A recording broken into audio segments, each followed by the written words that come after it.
warahmatullahi wabarakatuh. Pada kesempatan kali ini saya akan membuat video tentang 3 kurikulum terakhir yang ada di Indonesia. Yang pertama kurikulum 2006, yang kedua kurikulum 2013, dan yang ketiga kurikulum Merdeka. Nah, sebelum itu saya ingin memperkenalkan diri terlebih dahulu.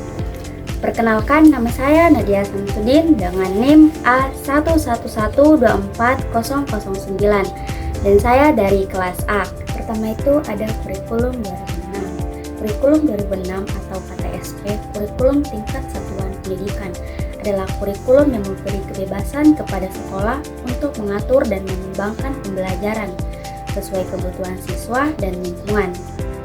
Kemudian implementasi dari kurikulum 2006. Yang pertama, guru menyusun RPP dan silabus sendiri. Guru menyesuaikan dengan kondisi siswa, fasilitas sekolah, dan lingkungan. Yang kedua, pembelajaran lebih fleksibel. Guru bebas memilih metode seperti metode diskusi ataupun ceramah. Dan yang ketiga, penilaian menggunakan penilaian proses dan hasil, dinilai dari sikap, pengetahuan, dan keterampilan. Materi kurikulum 2006 atau KTSP. Di sini saya mengambil materi kelas 7 pada sekolah menengah pertama, yaitu materi tentang berbicara atau membacakan puisi. Yang pertama, memahami isi dan makna puisi. Nah, kita harus memahami isi dan makna atau pesan yang ingin disampaikan penyair dalam puisi tersebut. Yang kedua, pelafalan atau lafal yang jelas. Mengucapkan setiap kata dengan benar, tidak menelan huruf atau bunyi, menggunakan bahasa Indonesia yang baik dan benar. Selanjutnya intonasi. Intonasi naik atau turunnya suara. Nah, intonasi ini menunjukkan penekanan kata penting, perubahan suasana, dan makna yang ingin disampaikan. Selanjutnya ekspresi. Ekspresi ini mencakup raut wajah, gerak tubuh, sikap, dan perasaan yang ingin ditampilkan. Yang kelima, tempo dan irama. Tempo dan irama tidak membaca terlalu cepat ataupun lambat, mengatur jeda pada bagian penting, membaca dengan ritme yang sesuai dengan suasana puisi, agar tempo dan irama membuat puisi lebih enak ketika didengar. Selanjutnya, latihan membacakan puisi di depan kelas. Nah, dengan adanya latihan ini, kita bisa lebih percaya diri, bisa menampilkan lafal, intonasi, dan ekspresi dengan baik. Kemudian kurikulum 2013. Kurikulum 2013 adalah kurikulum yang menekankan pada penguatan karakter, pemahaman konsep, keterampilan berpikir kritis, keterampilan praktik, serta keseimbangan antara sikap, pengetahuan, dan keterampilan. Nah, implementasi dari kurikulum 2013. Yang pertama, pembelajaran berbasis saintifik. Guru menggunakan 5M. Yang pertama, mengamati, yang kedua menanya, yang ketiga mengumpulkan informasi, yang keempat menalar, dan yang kelima mengkomunikasikan. Yang kedua, penilaian autentik. Penilaian mencakup sikap, pengetahuan, dan keterampilan. Dan yang ketiga, integrasi pendidikan karakter. Setiap pembelajaran harus menanamkan kejujuran, disiplin, peduli, tanggung jawab, dan kerjasama.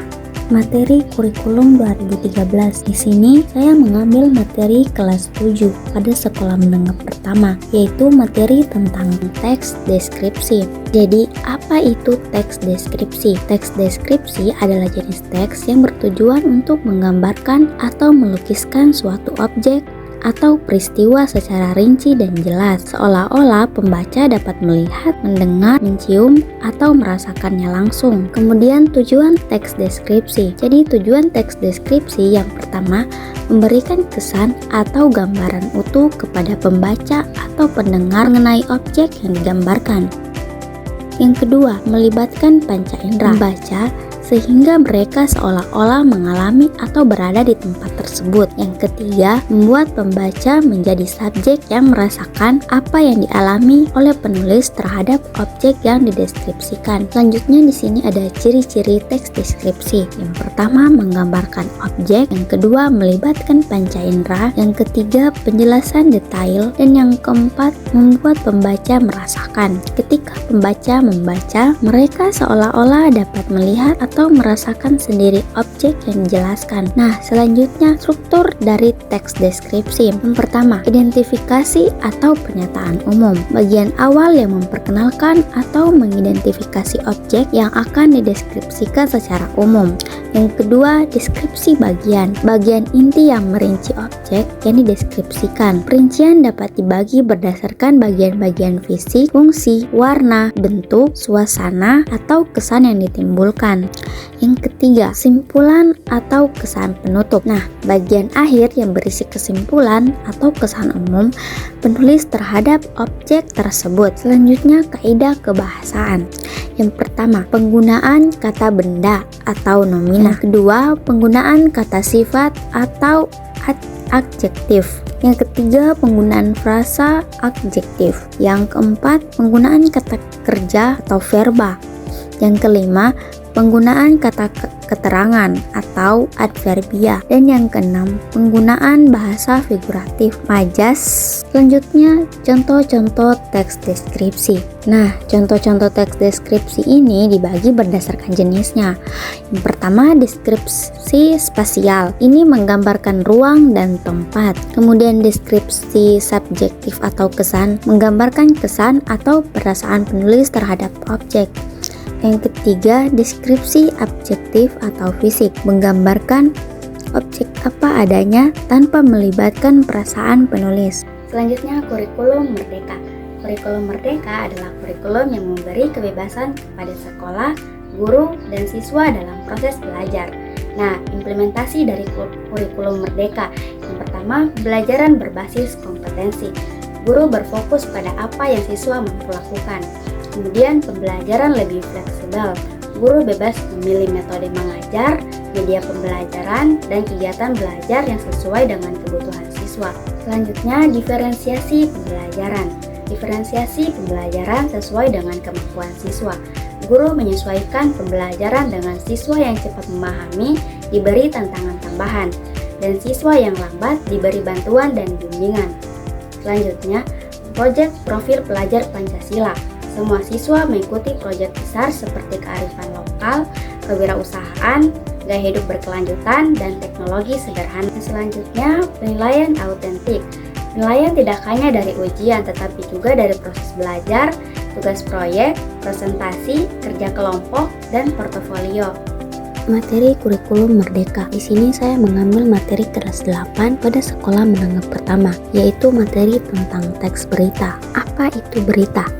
Teks berita adalah teks yang melaporkan kejadian, peristiwa. Yang kedua, unsur-unsur berita yang memuat 5W plus 1H. Yang pertama, what atau apa, yaitu peristiwa atau kejadian apa yang diberitakan. Kedua, wo atau siapa yang terlibat dalam peristiwa tersebut. Yang ketiga, where atau di mana lokasi atau tempat terjadinya suatu peristiwa tersebut. Yang keempat, when atau kapan waktu terjadinya peristiwa. Yang kelima, why mengapa peristiwa itu bisa terjadi. Yang keenam, how bagaimana proses atau kronologi peristiwa itu terjadi dari awal hingga akhir. Kemudian ada struktur teks berita. Selanjutnya, ciri-ciri berita. Yang pertama, faktual objektif, mengandung unsur 5W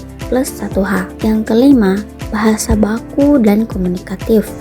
Dan yang keenam, terdapat sumber yang jelas. Informasi berasal dari narasumber atau data yang valid dan dapat dipertanggungjawabkan. Kemudian, bahasa dalam berita. Yang pertama, penggunaan bahasa baku dan penggunaan kalimat langsung, penggunaan kata kerja mental, penggunaan fungsi keterangan waktu dan tempat, dan penggunaan konjungsi temporal atau kata hubung waktu. Kemudian, cara membuat teks berita. Nah, cara membuat teks berita ini ada beberapa langkah-langkah umum dalam menyusun teks berita. Yang pertama, menentukan peristiwa dan mengumpulkan data. Ketiga, mencatat unsur 5W plus 1H. Kemudian, menyusun kerangka berita, menulis judul, menulis teks berita, dan penyuntingan. Periksa kembali fakta kebahasaan dan kelengkapan unsur 5W plus 1H. Sekian penjelasan singkat dari saya mengenai 3 kurikulum terakhir yang ada di Indonesia. Jika ada salah kata, saya mohon maaf. Saya akhiri, wabillahi taufik walhidayah. Wassalamualaikum warahmatullahi wabarakatuh.